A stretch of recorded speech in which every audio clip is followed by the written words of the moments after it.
শুধু দর্শক, আমরা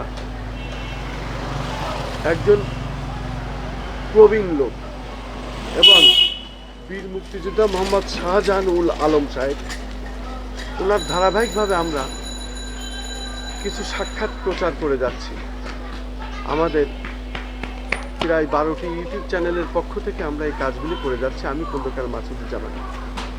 আপনি পানি উন্নয়ন বোর্ডের একজন বড় মাপের ঠিকাদারও।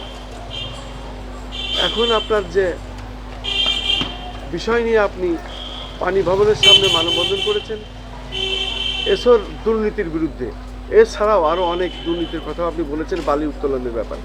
এই বিষয়ে যদি আমাদের একটু বলতেন। আমার এলাকাতে অবৈধ যে বালুগুলো উত্তোলন হয়, এই অবৈধ বালু উত্তোলনের কারণে এলাকাটা ধ্বংস হয়ে গেছে। গত যে বর্ষা মৌসুমে আমার এলাকাটা ডেবে গেল, তারপরে থেকে আমি মানববন্ধন করেছিলাম অত্র এলাকার জনগণকে, 3-4 হাজার জনগণকে নিয়ে মানববন্ধন করে ডিসি মহোদয়, ঊর্ধ্বতন কর্তৃপক্ষ সবাইকে জানাইছি। তারপরে আমি হাইকোর্টে তাই মামলা করি, একটা রিট মামলা করি। ডিসি মহোদয়কে হাইকোর্ট মহামান্য আদালত তড়িৎ গতিতে পদক্ষেপ নিতে বলেছিলেন। যাই হোক, গত মৌসুমে ডিসি মহোদয় যে ছিলেন সাইফুল সাহেব, ওনার সাথে ফিজিক্যালি আমি দেখা করেছিলাম। উনি ওই মুহূর্তে বালু উত্তোলন বন্ধ করে দিয়েছিল। কিন্তু এখন দেখা যাচ্ছে নতুন ডিসি মহোদয় আসছেন, উনি ইজারা দিয়েছিলেন ঠিকাদারের কাছে, ইজারার মেয়াদ শেষ হয়ে গেছে। এখনও ঘাপিতে যে বালু চক্রান্ত মহলটা রাতের অন্ধকারে বালু তুলে যাচ্ছে। তা আমার কথা হলো কি, ওই এলাকাতে আমার ভিটামাটি, আমি বগুড়া একটা রিসোর্স করতেছি। আজকে যদি আমি এটা প্রতিবাদ না করি, 2 দিন পরে আমার রিসোর্সটা ধ্বংস হয়ে যাবে। এখানে বাবার ভিটামাটি সব নদী গর্ভে বিলীন হয়ে গেছে, আমরা সর্বশান্ত।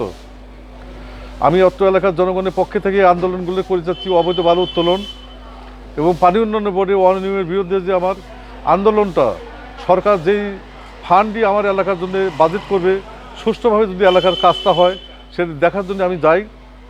এর জন্য বিভিন্ন মহল থেকে বিভিন্ন সন্ত্রাসীরা আমার উপরে হামলা করে, কেন আমি এই সমস্ত প্রতিবাদ করি।